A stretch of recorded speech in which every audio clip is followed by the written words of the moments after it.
Ei, mulher, tirei até você aqui, ó, do tripé para vir fazer esse insight rapidinho. Bom, agora vai ser mais aulas mostrando telas, né, com edições e com dicas e tudo mais. Então serão aulas um pouco mais práticas, tá? Então, se você ainda tá só me ouvindo nesse módulo, volta para poder assistir, tá, mulher? Senão você vai perder muita coisa. E antes, vai ter essa aulinha aqui pequena de introdução, eu prometo que não serei chata, mas é importante que você entenda essas proporções e essas coisas do design, porque até quando você vai escrever um story, todo mundo às vezes fala: ai, Laura, seu story tá tão bonito, ele tá tão certinho, eu não consigo fazer isso. Exatamente por conta dessas leis do design, e eu vou te mostrar depois na aula de story, tá certo? Então agora a gente vai ficar mais juntinhas na tela, mas você sabe, né? Qualquer dúvida, só deixar aqui embaixo dessa e de todas as aulas. Eu prometo que eu não vou ser chata com teorias, tanto que todos os exemplos que estão aqui dentro são aplicáveis em redes sociais, tá? Mas antes de fazer até story, você precisa saber esses elementos básicos do design. E definitivamente, em qualquer coisa que você for fazer, até na hora de escrever um bilhetinho, você vai se ligar desses elementos e vai fazer muita diferença na sua vida.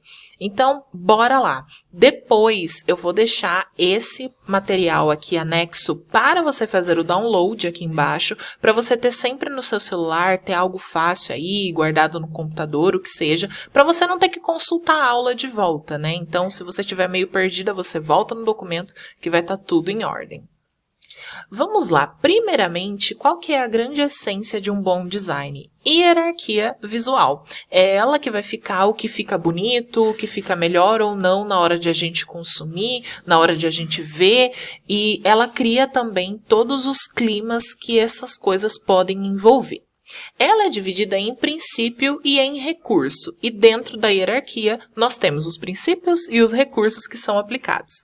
Então, em princípio, a gente tem a hierarquia visual controlando toda a entrega da experiência. Então, se você tiver dificuldade em descobrir onde olhar em uma página, é mais provável do que o seu layout não tenha uma hierarquia visual clara. Sabe quando a gente observa aquele monte de coisa que está tudo conturbado e a gente não sabe por onde olha?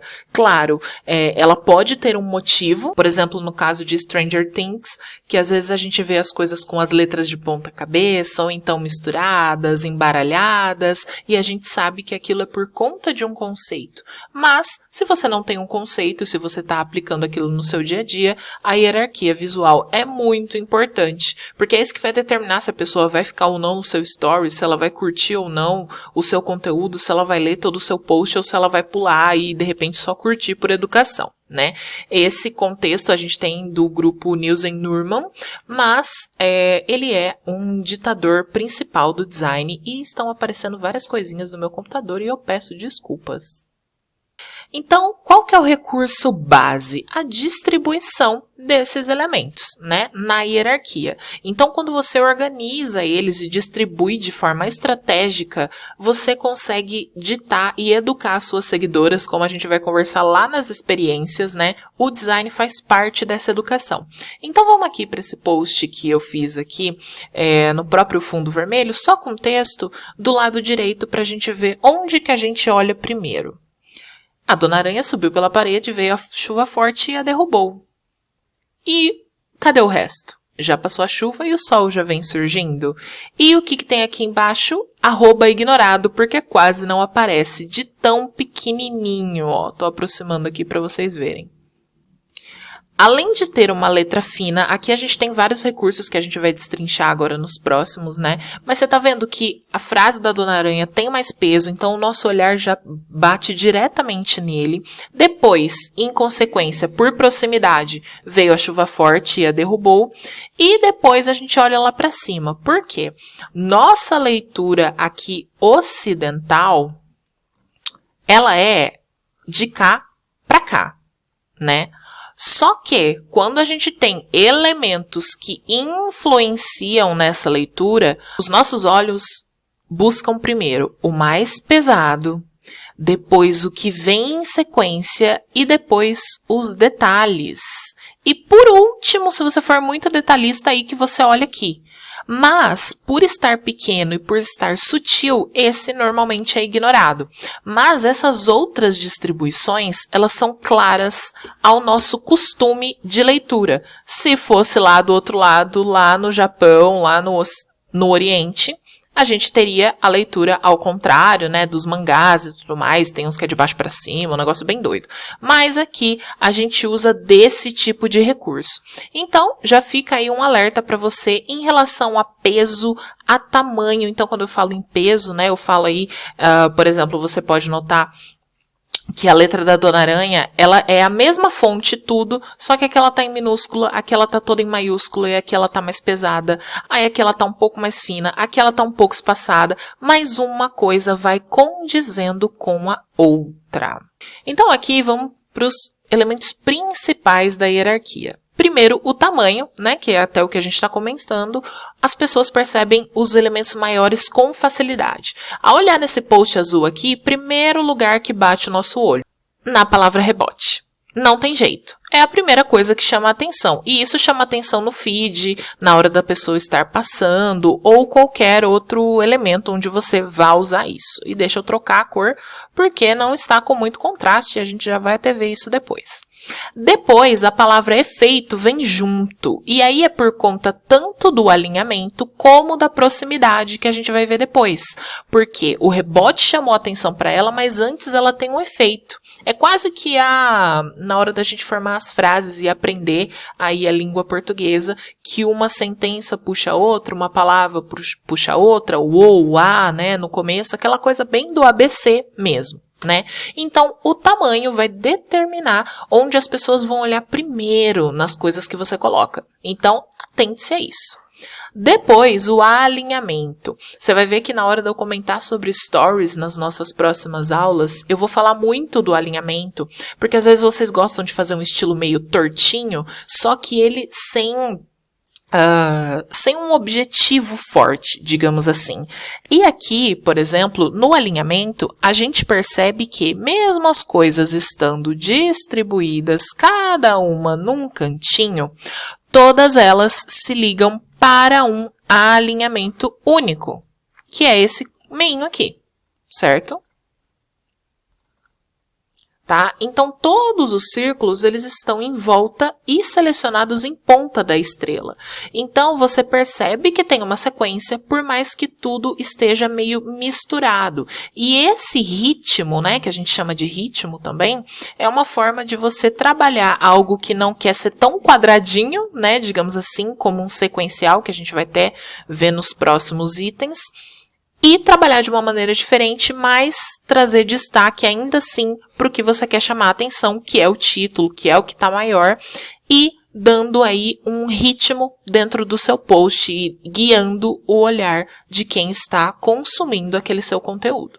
Como a gente estava falando em cor ali em cima, né? Aqui a gente tem um exemplo, tudo está em cinza e a única coisa que está em roxinho é o alegria. Então, a gente tem aí um destaque na palavra naturalmente, sem precisar ter brilho, sem precisar ter um monte de coisinha. Esse post está bem minimalista e tem todos os tons, então dá para você trabalhar com o monocromático. Mas veja bem como a alegria não precisa ser brilhante, não precisa ser um roxo neon, mas só por ter um tasquinho ali de cor, um pequeno, uma diferença da fonte também, né, que é esse ritmo, você já olha ali para ela. Então, trabalhar com as cores dessa forma também é uma boa, ou então em alto contraste, como a gente tem aqui esse post aqui do lado.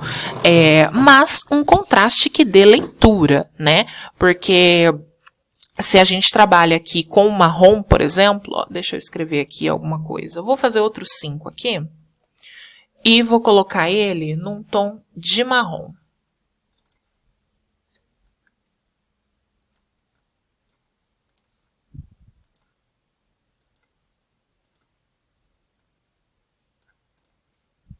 Vou aproximar bem para vocês conseguirem ver aqui. Gente, olha só. Dá para ler? não dá. E mesmo assim ele está em contraste, porque ele não está em preto. Então tente trabalhar o alto contraste, que é exatamente isso. Eu tenho um fundo muito escuro, vou colocar algo muito claro. Então trabalhar com contraste também ajuda muito a tanto enriquecer o seu design, né? Como você chamar a atenção aqui para os pontos chaves, porque quando a gente olha aqui, a gente olha para o 5, ser sexy, depois vem o provas, então todos os pesos são importantes e você consegue balancear e destacar com várias cores ou então só aqui trazendo um ponto de luz para o seu elemento. A repetição. A repetição é algo que vocês vão ver que eu vou comentar também ali no de Story, mas ele talvez seja o recurso mais importante que vocês tenham que colocar sempre em prática. Porque eu sei que às vezes a cor, o elemento, o tamanho, o alinhamento, seja algo mais de gosto, às vezes você quer trabalhar com uma arte mais reverente, ou às vezes você é mais minimalista, ou às vezes você não tem jeito para isso e vai seguir o básico, ou vai seguir um template. Mas a repetição é o que vai ajudar as pessoas a fixarem ainda mais a sua marca na cabeça, né? E aqui eu peguei uma sequência minha mesmo de stories, para vocês terem noção de como ela pode funcionar tanto em saber que é de uma pessoa a padronização, como a quebra, né, que até cito aqui porque ela cria pontos focais. Claro, aqui a gente tá focando direto aqui, né, porque não tem jeito, é o único negócio que destoa de tudo que está aqui, né, e ele tem uma cor diferente, ele tem tudo diferente. Só que imagina que você tá passando os stories. Em qual story que você vai parar? Nesse daqui, né? Com certeza, porque ele tá chamando a atenção pro olhar nesse daqui. Se você tá passando e tá em sequência, ó, o que vai chamar a atenção sua se eu tivesse um outro preto aqui, ó, comum, seria ele, né?